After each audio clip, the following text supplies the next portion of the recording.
Historically, black people have had relatively low suicide rates, but recent studies document a troubling increase in suicides among young black people, especially black girls. According to one study between 2013 and 2019, the suicide rate among black males aged 15 to 24 spiked by 47% and 59% among black girls. The same study shows a decrease in suicides among young white people. And according to another study, between 2003 and 2017, over 1,800 black children died from committing suicide. And while a majority of these cases were among black boys, the suicide rate among black girls increased by 6.6%, twice the increase for boys. The study also found that almost 40% of these girls were between the ages of 12 and 14. The New York Times has reported that black children under the age of 13 die as a result of suicide at almost twice the rate of white children the same age. This is horrific, and it is happening. While experts can't pinpoint one reason behind the increase in suicides among black girls, they say ADHD, mental health issues, depression, anxiety, bullying, and you guessed it, racism and discrimination are among the top risk factors that is causing this tragedy. To talk more about this, I am now joined by Dr. Rhonda C. Boyd, psychologist, the Department of Child and Adolescent Psychiatry and Behavioral Sciences at the Children's Hospital of Philadelphia. Dr. Boyd, this is just a tragic, depressing story. I mean, I grew up, I'm 50 years old. I grew up, people would talk about committing suicide, and we would always say, like, this is not really something that the black kids are doing. And you just can't say that. You definitely can't say it in the face of all these data today that are showing these incredible rises. What do you say about that? What do you attribute that to? One of the things, I'm glad that we're talking about it. The data had shown several years ago that there's been increases and no one was talking about it. And so we need to talk about this because it can't be solved. So it's been steadily increasing over these last 15 years. And so we need to figure out why. We do not know why. And so we're trying to, and this is one of the reasons my colleagues, Dr. Shepto and other colleagues are looking into this to try to figure out what can we identify as risk factors, but also looking at protective factors, things we could do to help you. So there are things that we need to figure out and solve this problem. Many times people assume that Black youth are not at risk of killing themselves, and that's just not true. Right, it seems to me that this may be also connected to how we think of Black people as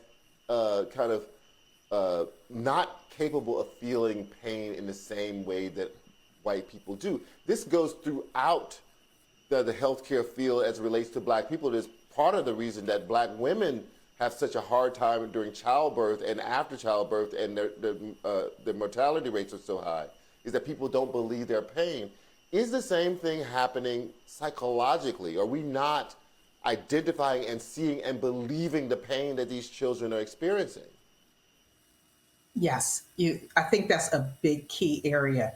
Oftentimes, depression is underdiagnosed in Black children. And so if you don't notice that they're depressed, then you won't be able to intervene. Also, there's this pipeline to when kids misbehave in school, which could be because of trauma or depression, they can act out. Many times Black youth are sent to disciplinary actions. And so that may put them into the juvenile justice system instead of getting mental health treatment. So there is an recognition of mental health issues in Black youth. One thing, there's also a disparity in Black youth getting mental health treatment. So if they're less likely to get treatment for a whole host of reasons, there's many barriers, then they're not adequately treating the mental health problems early on. And so this can exacerbate and lead to them ending up trying to harm themselves, suicide attempts, or even killing themselves by suicide. So what do you think the impact or kind of contributing factor is on this issue and this number of what we're seeing with the killings of unarmed black people around the country, and the fact that that footage is rolled and rolled and rolled and rolled and replayed and replayed and replayed. There's this idea of vicarious traumatization where people who study this say everybody's being traumatized all the time, even though it's not happening to you, because you see that person, they look like you, they look like your uncle, they look like your dad, they look like your mom, and so you identify with that person and you are carrying trauma because of that. I can only imagine that that is, even worse for children who just can't figure out how to carry it as well as an adult might be able to carry it. No, that is very important. There was a study that came out last year that looked at Black teenagers, and they found that they were exposed to 5 incidents of racism every day was the average. And so that was both online as well as in person. And so the online exposure to racist events, such as watching Black people being killed over and over on these videos, that actually has negative impacts and increased depression symptoms, post-traumatic stress symptoms. So it does have an impact. With my patients, I try to tell them to not watch it over and over again because it does raise, anxiety, even physical symptoms of anxiety that may occur when these kind of things are happening. And so this is important for us to be able to help kids process what is going on. Parents should actually always talk with their youth, trying to figure out their kids to see if they are watching these videos and sort of help them with these sort of messages that will be okay, how to process this, how to deal with situations so that they can have protection in these situations. That's another thing I was going to ask you about, what should parents be on the lookout for as warning signs that a child may need help, that they may be struggling, that they may have suicidal tendencies. Very often children are not, either they don't have the language to communicate it or they're not communicative enough, and therefore they may not say anything, but you may be able to see signs. What signs should those parents look for? One of the things parents should look for any changes in behaviors that may occur. So if the child was more outgoing at one point and then they became more withdrawn, or even the opposite, they were pretty low key and then they start acting out much more. Any changes in school, if the school noticed any changes, things in grades, sleeping a lot. So any change that happens, I think parents should act immediately. I always encourage parents to go get their child checked out. If they say, oh, nothing wrong, that's great.